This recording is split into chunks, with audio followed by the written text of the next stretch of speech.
History of Maratha Chhatrapati Shivaji Maharaj हे पहिल्या वर्गापासून तर 12व्या वर्गापर्यंत हा इतिहास ग्रॅज्युअल शिकवला जातो आणि पूर्ण शिकवला जातो. हे सगळं काढून हे छत्रपती शिवाजी महाराजांना मानत नाही हे दाखवण्याचं काम जे आहे यांनी केलं आहे. वापर फक्त छत्रपती शिवाजी महाराजांसारखे मोदी दिसतात इतक्या नालायकपणापर्यंत हे लोक गेले आहे. आणि आता यांनी कळस घातलेला आहे की छत्रपती शिवाजी महाराजांचा मराठ्यांचा जाज्वल्य इतिहास, सातत्यानं अन्यायाच्या विरोधामध्ये आणि आक्रमणकर्त्यांच्या विरोधामध्ये लढलेला इतिहास दडपण्याचा जो प्रयत्न आहे त्याच्यातला हा एक अश्लाघ्य प्रयत्न आहे, याचा आम्ही निषेध करतो. सर, वरळीतील आचार्य चौक मेट्रो स्थानक जे आहे त्या मेट्रो स्थानकामध्ये काल अचानक पाणी शिरलं. आता मोठा काल पाऊस मुंबईमध्ये पडला. त्या मेट्रो स्थानकाचा जो कॉन्ट्रॅक्ट होता तो दोगस नावाच्या कंपनी दिला होता. कंपनी तुर्की कंपनी आहे. एकीकडे तुर्कीबद्दल संताप व्यक्त केला जातोय. तुर्कीने पाकिस्तानला मदत केली त्यामुळे आपण तुर्कीचे सगळे संबंध तोडू अशा प्रकारे अनेक वल्गना होतात. मात्र अजूनही कॉन्ट्रॅक्ट मिळतात तुर्कीच्या कंपन्यांना. कसं बघा या विषयाकडे?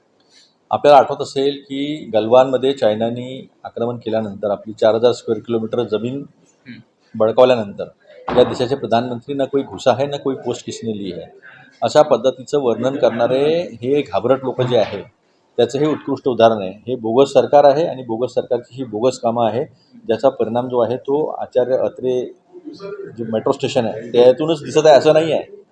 मागे आपण पाहिलं असेल दिल्लीचं एअरपोर्ट कोसळलं होतं, अंदमान निकोबारचं एअरपोर्ट कोसळलेलं होतं.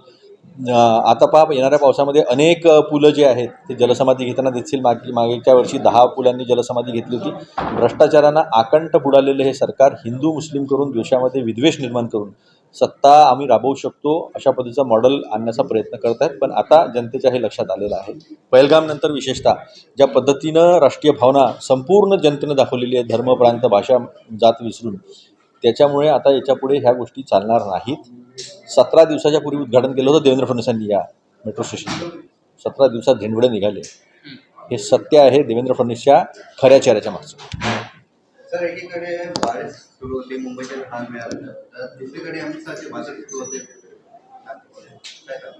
अमित शहा इथे फक्त घाणेरडं राजकारण करायला येतात, महाराष्ट्रातला राजकीय सलोखा खराब करण्याला येतात आणि महाराष्ट्रामधून कसं लुटून नेता येईल महाराष्ट्राला याचा प्रयत्न करतात.